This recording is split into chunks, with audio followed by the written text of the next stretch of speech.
And Dryden, you have on your lapel, for those seeing on YouTube, I guess accommodation. What is that? That's the Bronze Star. That's the Bronze That's Star. the Bronze Star. Can you describe why you that received was the Bronze Star?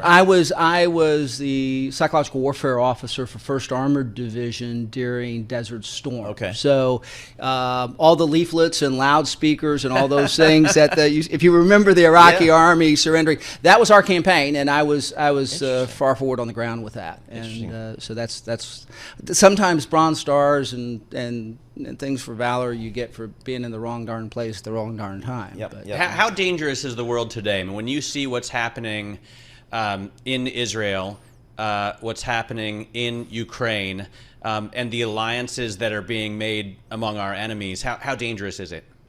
I think it's probably more dangerous now than it's been in a long time. And part of this is a threat from what we call asymmetric warfare.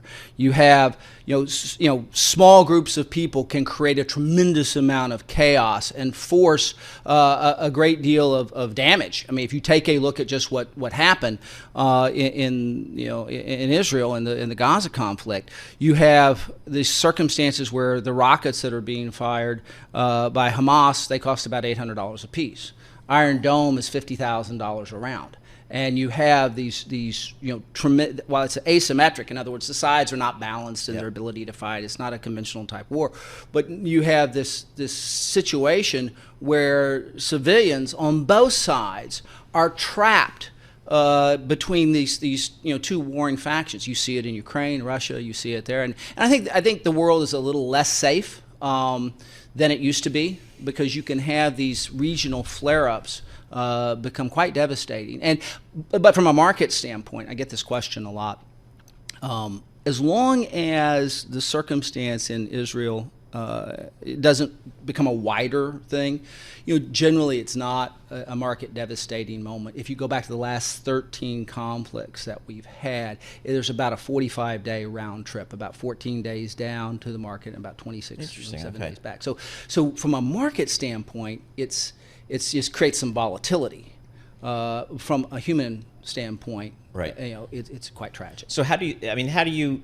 What's your view of these markets here today? Because you have to take into Federal Reserve. Oil. It kind of has made the round trip that you've just described, right? Because we initially saw a big pop, obviously, when there is a hot war in the Middle East. That gets people's attention in the oil markets. But yesterday we hit $72 a barrel. Right. And what's interesting, this is not 1974, right? So people were extrapolating, oh my gosh, we shut down the Straits of Hormuz, or you had the tanker wars that we had back in the 80s.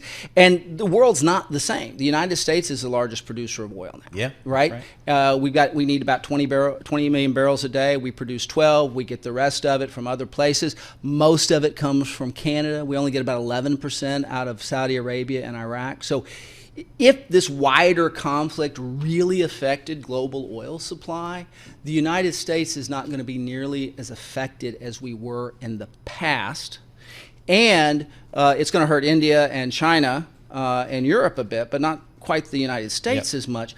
The other thing is that this flexibility that we have with Iran's one of the warring factions, if you will, right?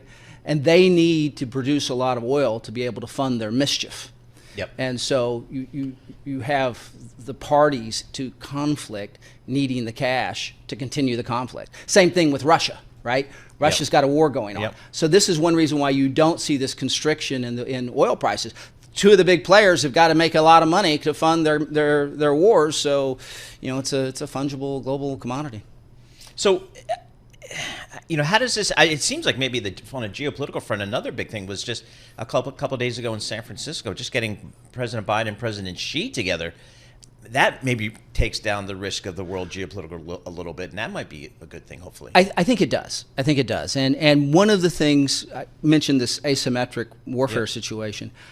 I think China had to pay really close attention to a Harpoon missile that cost $1.3 million, taking out a $3.2 billion Russian capital ship. Yep. So if they were going to try to take on Taiwan, they could do it, but it would be massively expensive. Yep. It would be massively expensive. And you also see the thing in Ukraine, a Javelin missile that you and I pay $175,000 for, right? takes out a Russian tank that costs $3.2 million.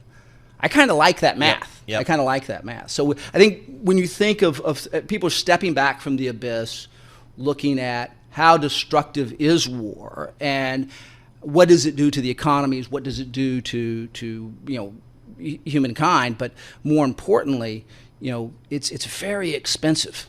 And when you have an asymmetric war, the side that's got the most expensive weapons, it costs them a lot. So, all right, let's step back from the geopolitics a little bit. I mean, just day to day, you run money here for your clients. What are you telling them about kind of these markets, the overall geopolitics, the Federal Reserve? How do you put it all together for them? Sure. Well, first of all, don't panic. Okay. That's the first thing. These geopolitical events take, it's about a 45-day round trip. Secondly, the big thing that is still that we're living with is this is the post-COVID event, right? We put $5.4 trillion into the economy in 1 year. That's more money than we spent in all of World War II. Insane.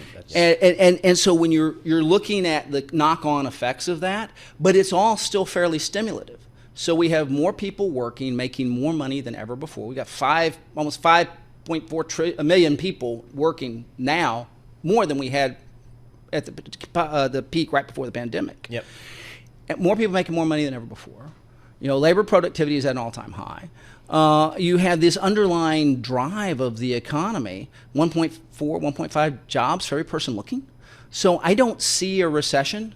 I see things slowing down a little bit. It's like when you drive a car at 90 miles an hour for a while. Not that anybody's ever done that, but yeah, you drive it at 90 for a while. You slow down to 50. You feel like you're going really, really slow, but you're still moving 10 times faster than you can walk. Yeah. And so I think that's what we're going to see. So what we're telling clients is, and what we did this part of the year is the Magnificent Seven kind of peaked the market early. We said, let's look at the 493. Okay. Now that interest rates have peaked, we think, CFOs can predict margins. They know cost of capital. So you're going to continue to see these earnings beats for the next